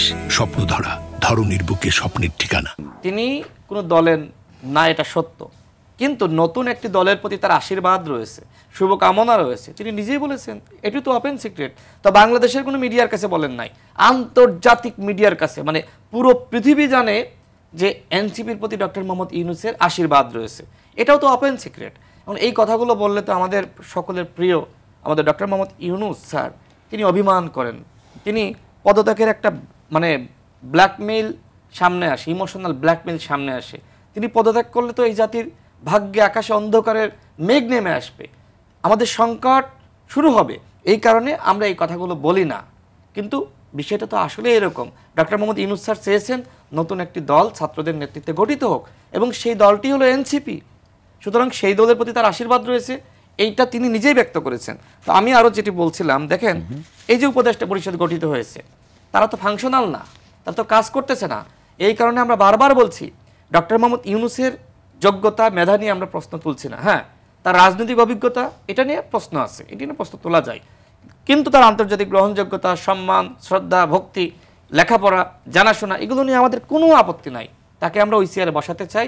এই মুহূর্তে তার বিকল্প আছে, আমরা সেটিও বলছি না, কিন্তু তার বাকি যে টিম, এই টিম নিয়ে তিনি ভালো খেলতে পারতেছেন না। মাঝে মধ্যে ডক্টর মোহাম্মদ ইউনূস স্যার ছক্কা মেরে তিনি গ্যালারির দর্শকদেরকে উন্মাদনা দিচ্ছেন, কিন্তু বাকি যেই যাচ্ছে সেই বোল্ড আউট হয়ে যাচ্ছে। বাকি যেই যাচ্ছে, কোন উপদেষ্টা ভালো করতেছে দেখান তো, একজন উপদেষ্টার নাম বলেন তো। আমরা তো দেখতেছি না। দেখেন, এই টিম নিয়ে গোল্ডেন পাওয়া যায় না, এই টিম নিয়ে A+ পাওয়া যায় না, এই টিম নিয়ে সরকার সর্বোচ্চ A-, B+ বা B- অর্জন করতে পারবে। আমি বলছি না যে এই সরকার ব্যর্থ হবে, তবে আমরা যে প্রত্যাশা করেছিলাম যে সরকার গোল্ডেন পাবে, সরকার রাষ্ট্র সংস্কার করে আমেরিকা ইউরোপ বানিয়ে ফেলাবে, সেটা হবে বলে আমি মনে করি না। দেখেন, সরকারের আরও কিছু গুরুত্বপূর্ণ কাজ ছিল, যেমন আপনার এই যে আপনার আওয়ামী লীগের যারা ডামি MP ছিল তাদেরকে জবাবদিহিতার আওতায় আনা, তাদের সম্পদগুলো বাজেয়াপ্ত করা, আওয়ামী লীগের যে ব্যবসায়িক প্রতিষ্ঠান, মাফিয়া ব্যবসায়িক তন্ত্র, সেটার বিষয়ে কোনো সরকার পদক্ষেপ নিয়েছে না। বরং আমরা কি দেখলাম, বরং আমরা দেখলাম আওয়ামী লীগের ডামি MP সাবের মান্নানদেরকে জামিন করানো হয়েছে। আওয়ামী লীগের একজন রাষ্ট্রপতি তিনি কিন্তু দেশ ছেড়েছেন। আমাদের স্বরাষ্ট্র উপদেষ্টা বললেন যে যারা এর সাথে জড়িত তাদেরকে আইনের আওতায় আনা হবে। আমরা পরবর্তীতে প্রতিবেদন দেখলাম যে 4 জনকে বিনা অপরাধে শাস্তি দেওয়া হয়েছে, কিন্তু রাঘব বোয়াল যারা জড়িত তাদেরকে শাস্তি দেওয়া হয়নি। আমি মনে করি সরকারের একদম সর্বোচ্চ লেভেলের গ্রিন সিগন্যালেই তিনি দেশের বাইরে গিয়েছেন। স্বরাষ্ট্র মন্ত্রণালয়ের এমনকি স্বরাষ্ট্র উপদেষ্টারও এক্ষেত্রে সহযোগিতা থাকতে পারে। আমি 30 সেকেন্ডে শেষ করি, হ্যাঁ 30 সেকেন্ডে শেষ করে দিই। দেখেন, সরকার আরও যে গুরুত্বপূর্ণ কাজগুলো ছিল সেটি না করে সরকার আমাদেরকে বিভ্রান্ত করছে। মানবিক করিডর, চট্টগ্রাম বন্দর, রোহিঙ্গা ফেরত পাঠানো হচ্ছে, অথচ উল্টো দেখলাম যে রোহিঙ্গা চলে আসলো। এছাড়া বিজনেস সামিট নিয়ে যে মিথ্যাচার করা হলো, কোনো বিনিয়োগ এসেছে? এই পরিস্থিতিতে বিনিয়োগ আসে না, এটা কিন্তু পাগলেও বোঝে, কিন্তু এই উপদেষ্টারা বোঝেন না। মানবিক করিডর, চট্টগ্রাম বন্দর, এই যে বিষয়গুলো এখন সামনে আনা হলো, এগুলো কি অন্তর্বর্তীকালীন সরকারের কাজ? এই জন্যই ডে বাই ডে মানুষের অন্তর থেকে এই সরকার উঠে গিয়ে বাইরে চলে যাচ্ছে। ধন্যবাদ আপনাকে। শহীদুদ্দিন মাহমুদ স্বপন, আপনি বলুন যে মানবিক করিডোরের কথা আনছেন, কয়েকটি প্রসঙ্গ উত্থাপন করেছেন, যদি সরকারের কাজ নয়, আপনি এই প্রসঙ্গে কি বলবেন? ধন্যবাদ। এটি তো আমরা মানে সরকারের যে মূল কাজটি সংস্কার কার্য সম্পন্ন করা, নির্বাচন সম্পন্ন করা, তার বাইরে চলে গেছে বলে উনি বলতে চেয়েছেন। না, প্রথমেই তো আমি আমার বক্তব্য শুরুতেই বলবার চেষ্টা করেছি যে অন্তর্বর্তী সরকার জুলাই অভ্যুত্থানের আকাঙ্ক্ষাকে ধারণ করে যে কাজগুলো প্রধান করবার দরকার, সেটি করবার ক্ষেত্রে যে গুরুত্বপূর্ণ যে কাজগুলো দরকার ছিল, সেই কাজগুলো করবার ক্ষেত্রে যথেষ্ট দুর্বলতা দেখাচ্ছেন, এবং যেই কাজগুলো প্রধান নয় সেই কাজগুলো নিয়েই অনেক ব্যস্ত হচ্ছেন, অথবা সেগুলাকে আলোচনার কেন্দ্রতে আনছেন। সেটি নিয়ে আমাদের উদ্বেগ আছে, এবং মাননীয় প্রধান উপদেষ্টার সাথে আমরা যখন কথা বলেছি, দেখা করেছি, তখন সেই বিষয় তাকে জানিয়েছি। মানবিক করিডোর অথবা বন্দর ব্যবস্থাপনা অথবা রোহিঙ্গা প্রত্যাবাসন, এই বিষয়গুলো আন্তর্জাতিক পরিমণ্ডলে নানাবিধ প্রস্তাবনা সরকারের কাছে আসতে পারে, অস্বাভাবিক কোনো বিষয় না। এটি আমাদের স্বার্থ এবং আন্তর্জাতিক স্বার্থ মিলিয়ে এই জাতীয় প্রস্তাবনাগুলো আসতে পারে।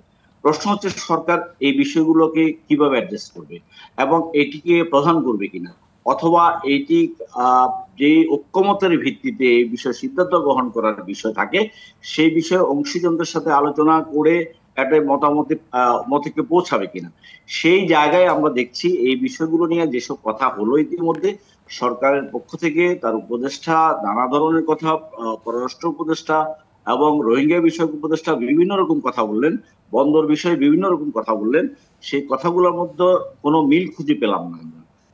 আবার বিপরীত দিক থেকে রাজনৈতিক দলসমূহের পক্ষ থেকে পরিষ্কারভাবে বলা হলো এরকম গুরুত্বপূর্ণ প্রশ্নে জাতীয় ঐক্যমত্য তৈরি না করে, আলোচনা না করে কোনো সিদ্ধান্ত সরকারের পক্ষ থেকে দেওয়া উচিত নয়।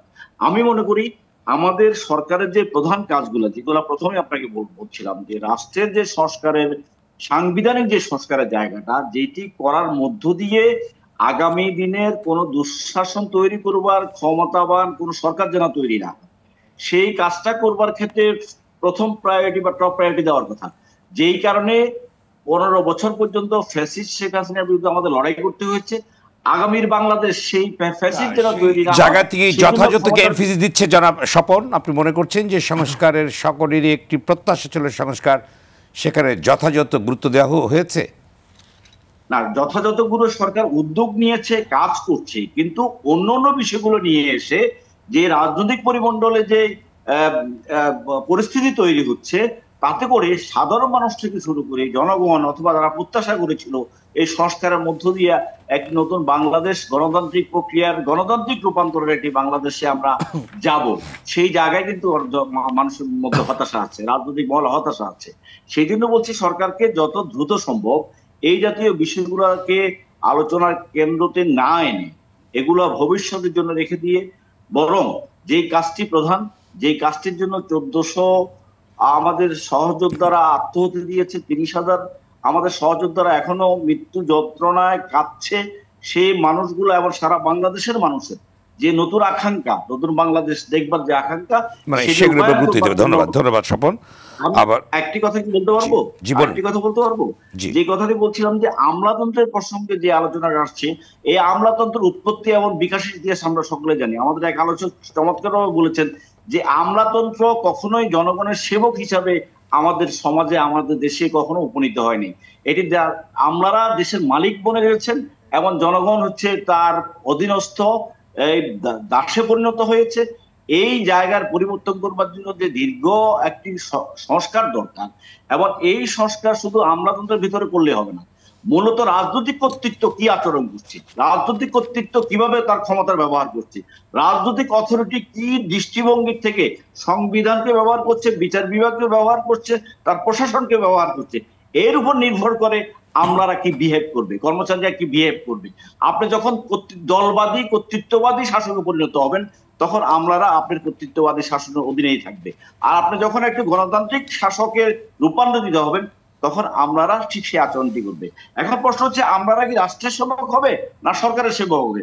আমাদের এক ভাই আলোচনা করেছেন দুইটারই সেবক হবে, কিন্তু সরকার যখন দল বা হয়, যখন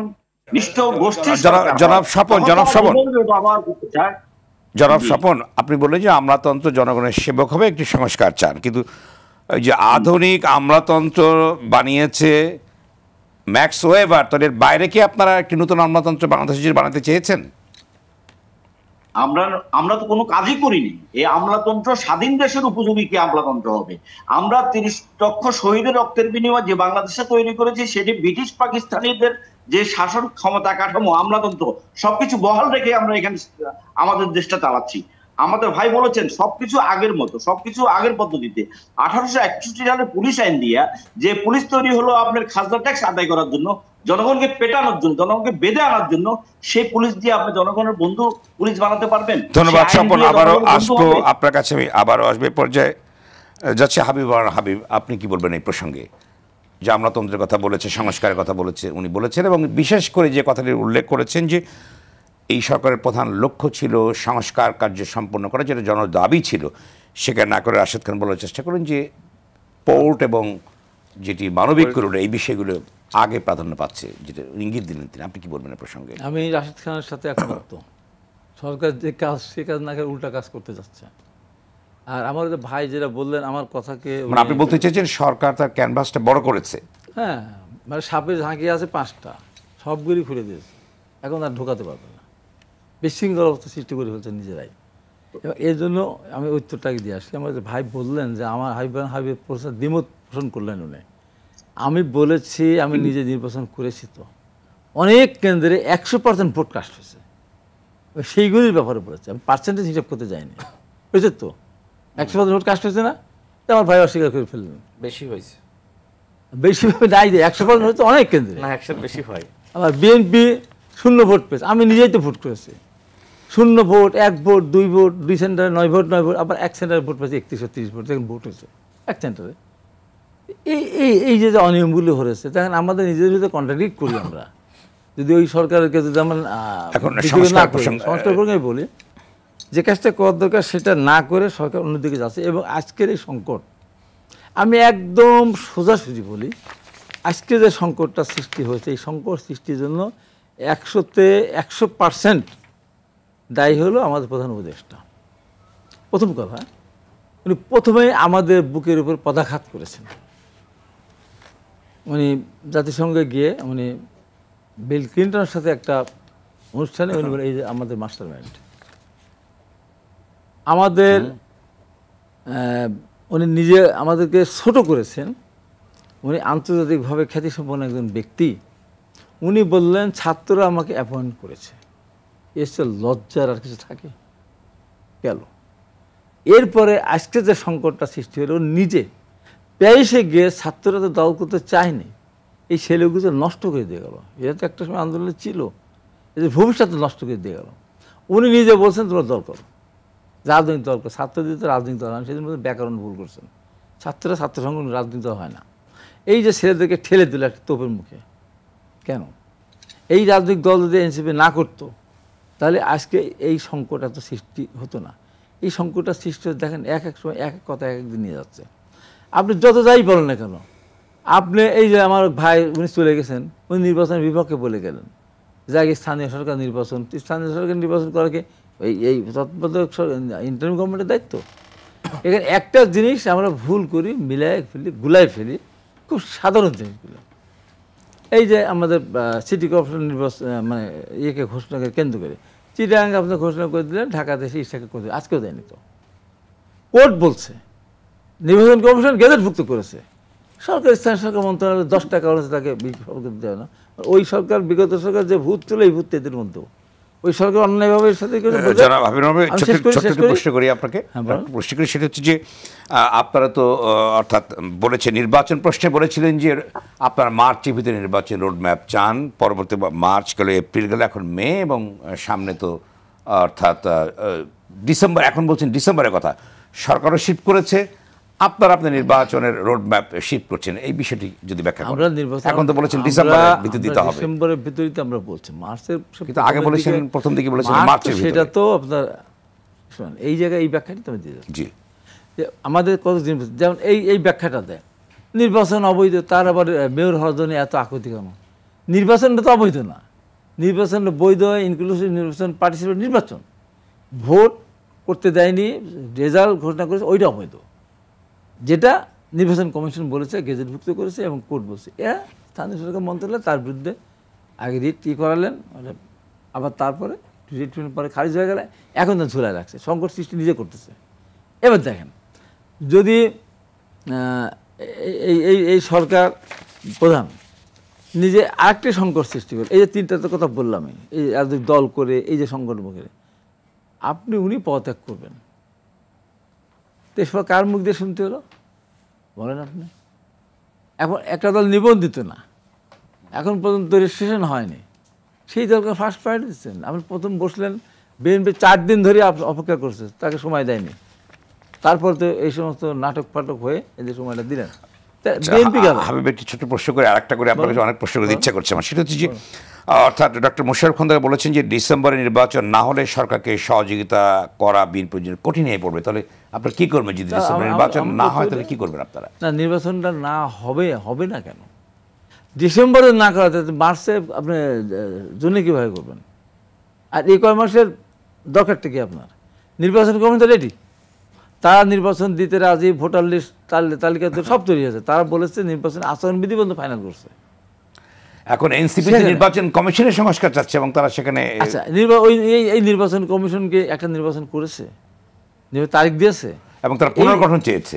পুনর্গঠন আমরা তখনই চাইতে পারতো যদি একটা নির্বাচন করতো, সেই নির্বাচনে বিএনপিকে বা অন্যকে সুবিধা দিত, তাদের বঞ্চিত করতো, তারপরে ওরা তো নির্বাচনই করলো না, তো ওরও সংস্কার কি আস লাগে? আর বিএনপি তো সরকারে নেই যে বিএনপি নির্বাচন কমিশন, যে নির্বাচন কমিশন নির্বাচন করার অধিকার যেটা বলছে এবং সংস্কার প্রক্রিয়া চাচ্ছে, কোনো অভিজ্ঞতা নাই, সেখানে কিভাবে? যারা বলতে তাদের অভিজ্ঞতা আছে, যারা বলতে তাদের অভিজ্ঞতা আছে, কোন অভিজ্ঞতা আছে? তাদের তো কোনো অভিজ্ঞতা নেই, যারা আজকে কথাগুলো বলতেছে, একবার এক এক কথা বলতেছে। আরে ভাই, আমরা তো ছাত্রনেতা ছিলাম, 9 বছর নির্দিষ্ট কল বিএনপির রাষ্ট্রীয় ক্ষমতা ছিল, সংসদ ভেঙে দিয়ে এরশাদ অবৈধ ক্ষমতা দখল করেছিল। সেই 9 বছর আমরা এরশাদ আন্দোলন করতে ট্রাকের তলা পিছিয়েছে, মায়ের খেয়েছি, হাসপাতালে গেছি। আমরা তো এই কথা বলি নাই, আমাদের তো জাতীয় বীর ঘোষণা। ছোট্ট প্রশ্ন করি, অর্থাৎ বিভিন্ন দল বলছে, যারা আন্দোলন অংশগ্রহণ করেছে তারা বলেছে যে সংস্কার শেষে নির্বাচন, এবং যে সংস্কার দলের যে প্রস্তাবনাগুলো নেওয়া হয়েছে এর ভিতরে 13টা প্রস্তাবনার ভিতরে আপনারা 10টিতে না বলেছেন। তাহলে যদি ঐক্যমত্য আপনারা না পৌঁছতে পারেন দলগুলো, তাহলে কিভাবে নির্বাচন হবে? এটা তো খেলা, এই খেলার প্রথম খেলোয়াড়কে প্রধান উপদেষ্টা নিজে বলেছেন সমস্ত রাজনৈতিক দলগুলি ঐক্যমত না হলে কোনো সিদ্ধান্ত নেওয়া যাবে না। তার মানে এই সব দল লেখা হবে না, নির্বাচন দেবে না। এবং দেখেন প্রধান উপদেষ্টা বিভিন্ন জায়গায় বলেছিলেন দেশের বাইরেও আওয়ামী লীগকে নিষিদ্ধ করার আমাদের কোনো ইচ্ছা নাই। জনগণ আওয়ামী লীগ কী করবে, আওয়ামী লীগ সিদ্ধান্ত নিক বলছে না। আবার মব জাস্টিস করে আওয়ামী লীগকে নিষিদ্ধ ঘোষণা করে দিল। ঠিক এমনিভাবে না, আওয়ামী লীগ নিষিদ্ধ করে আমরাও চাই, আমরা ওটা চেয়েছি, করেছে ভালো কথা। এখন একটা নির্বাচন ডেট দেবেন না, ডেট দেওয়ার পরে আবার এরকম শাহবাগী বা যমুনার সামনে কিছু হাজির হবে, হাজির হয়ে বলবে যে না নির্বাচন এখন দরকার। সব আর একটা সংস্কার কতদিন লাগবে, এই সংস্কার করতে কত বছর লাগবে, এই বিচার করতে কত বছর লাগবে, এবং বলতে হবে যে এই দলটাকে আমরা সামনের দিকে এগিয়ে নিয়ে যাই, 3 বছর পরে এই দল সমর্থন নিয়ে রাষ্ট্র ক্ষমতা আসবে। শাহিনুর পাশা চৌধুরী, আপনি বলেন যে এই প্রক্রিয়াটা সম্পর্কে আপনি কি বলবেন? যে ডিবেট চলছে, সংশয় হচ্ছে, দলগুলোর ভিতরে যে সংশয় সন্দেহের ফলে যে পরিস্থিতি সৃষ্টি হয়েছে, এই বিষয়টিকে আপনি কিভাবে দেখছেন? আমার বিষয়টা হলো এখানে অত্যন্ত পরিষ্কার। এখানে ইন্টারনেট সরকার, যে অন্তর্বর্তী সরকার, তাদের কাজ হলো একটু নতুন একটা সরকার গঠন করে তারা বিদায়। এই কাজটা করতে হলে তো তাদেরকে কাজের ভিত্তিগুলো সঠিক করে মজবুত করতে হবে। এখন মনে করেন নির্বাচন কমিশন ওদেরকে চেঞ্জ করে ফেলা হবে, কিন্তু নির্বাচনের দিন যে পুলিশগুলো থাকে, এই পুলিশগুলোদের পরিচয়, এই পুলিশগুলোর পরিচয় জানা দরকার। আপনারা জানেন যে চ্যানেল আই একটা প্রতিবেদন পেশ করা হয়েছিল যে একই গ্রামে 34 জন পুলিশের ঠিকানা দেওয়া হয়েছিল, তো কারো এই ঠিকানা পাওয়া যায়। এই যে মানুষগুলোকে স্থাপন করা হয়েছে, ওদের মাধ্যমে নির্বাচন, শুধু কি নির্বাচন কমিশনার আর ডিসির মাধ্যমে নির্বাচন, এখানে আনসারেরও ভূমিকা থাকে, পুলিশেরও ভূমিকা থাকে, সকল শ্রেণী পেশার মানুষের ভূমিকা। কি চাইছেন আপনাদের, কি অবস্থানটা, কি সুনির্দিষ্ট অবস্থানটা কি চাইছেন আপনারা? আমাদের সুনির্দিষ্ট অবস্থান হলো মানে প্রয়োজনীয় সংস্কার শেষে আমরা নির্বাচন চাই। প্রয়োজনটা কতদূর, কি কতটুকু?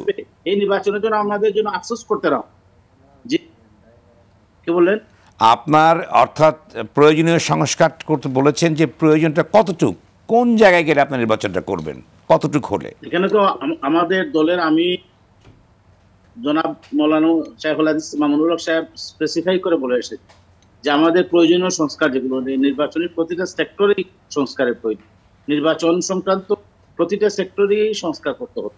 এই সংস্কার যদি 2 মাসে হয়ে যায় আলহামদুলিল্লাহ, যদি 2 বছর, 9 মাসেও তো হয় নাই। সেটি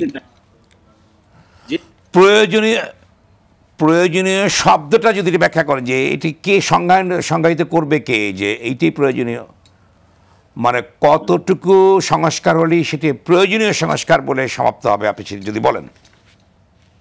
এখানে প্রয়োজনীয় সংস্কার বলতে নির্বাচন কমিশনের সংস্কার এবং নির্বাচন সংক্রান্ত যারা সম্পৃক্ত, অর্থাৎ নির্বাচন কমিশনের সংস্কার হলেই আপনার নির্বাচনে যাবেন, নির্বাচন হবে। জি, আমরা নির্বাচনে যাব।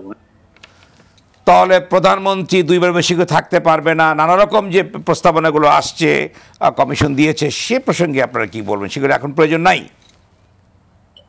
এগুলো তো আমাদের দলের পক্ষ থেকে নির্ধারিত বক্তব্য উপস্থাপন করা হয়েছে, এগুলো তো আপনারাও জানেন। না, সেগুলো তো সংস্কার প্রস্তাব আপনাদের, তবে সেগুলোর আগে নির্বাচন কমিশন সংস্কার করলে আপনি নির্বাচনে যাবেন, এই তো বিষয়টি? যে আমরা নির্বাচনীয় সংস্কার আমরা এরপরে। ধন্যবাদ। সাইফুল ইসলাম চৌধুরী।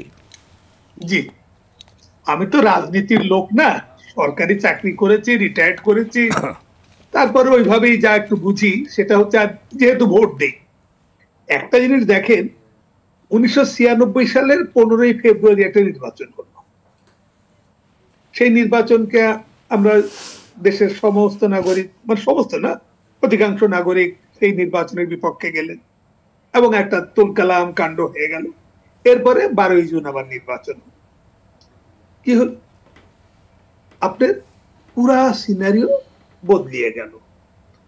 15ই ফেব্রুয়ারিতে যারা রিটার্নিং অফিসার ছিলেন, যারা প্রিজাইডিং অফিসার ছিলেন, যারা পুলিশ ছিলেন, তারাই 12ই জুনের নির্বাচন করলেন। তারাই রিটার্নিং অফিসার, তারাই প্রিজাইডিং অফিসার, তারাই পুলিশ। নির্বাচন হলো, ফলাফল পুরা বিপরীত। আবার দেখেন, এই 96-তে যারা এই দায়িত্বগুলো পালন করলেন, সেই সব দায়িত্ব পালনকারীরাই কিন্তু আবার 2001-এর নির্বাচন করলেন। এবং তখনও আবার সিনারিও পাল্টে গেল।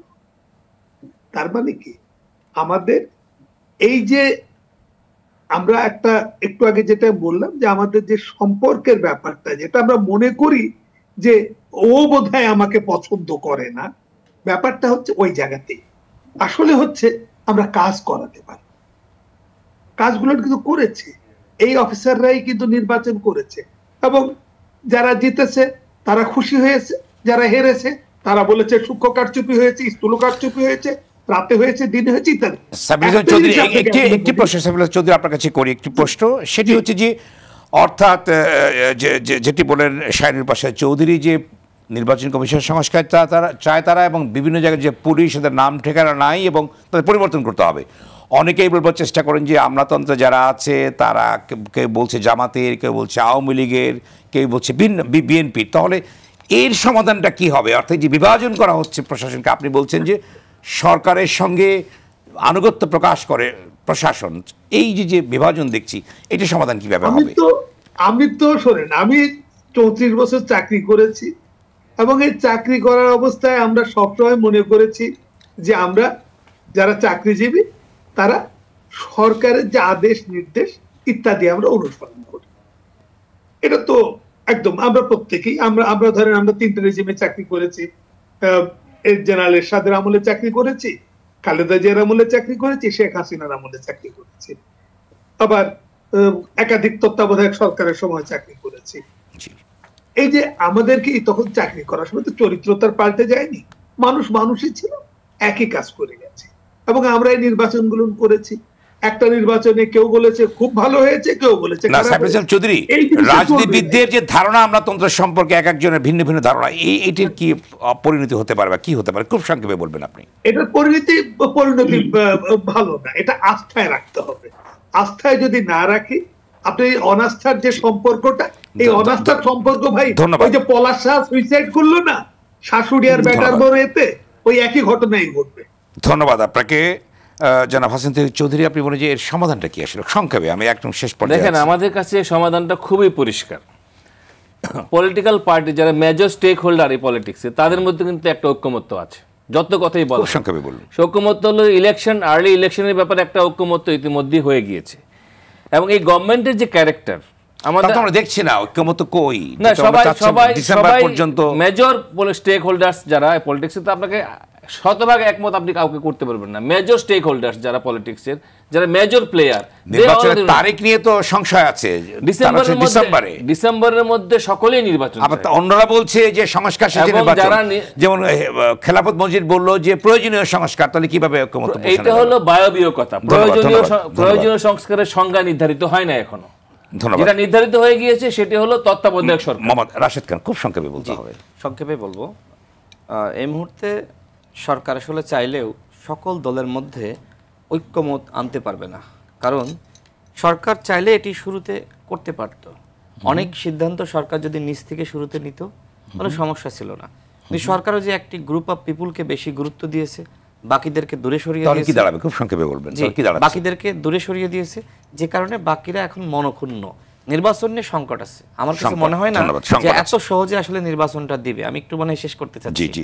দেখেন, এই যে একের পর এক আমরা দেখলাম, আজকেও কিন্তু দুদক থেকে যেটি হয়েছে যে একজন উপদেষ্টার এপিএস এর এনআইডি লক করা হয়েছে এবং বিদেশে যেতে পারবেন না।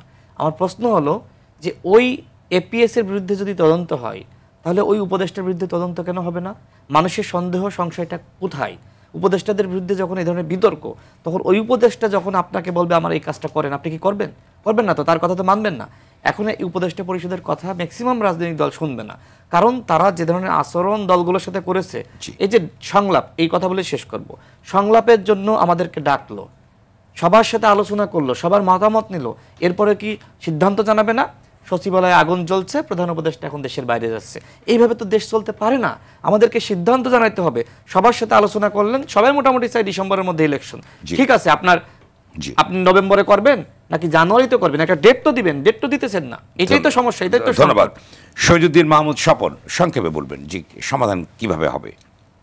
সমাধানটা যেটা হচ্ছে যে আমরা প্রথমে যেটা বলবার চেষ্টা করেছি যে আমরা জুলাই গণঅভ্যুত্থানের মধ্য দিয়ে একটি নতুন রাজনৈতিক বন্দোবস্তের কথা বলেছি। এখন যদিও এটা অপ্রাসঙ্গিক হয়ে যায় আমার কথাটা, সেই অর্থে সেই রাজনৈতিক বন্দোবস্তটা কি, যে গণহত্যার বিচার এবং সংস্কার, নির্বাচন, এই তিনটিকে মুখোমুখি দাঁড় করিয়ে দিয়ে আমরা যে পথে হাঁটতে চাই সেটি সুখকর বাংলাদেশের জন্য প্রত্যাশিত নয়।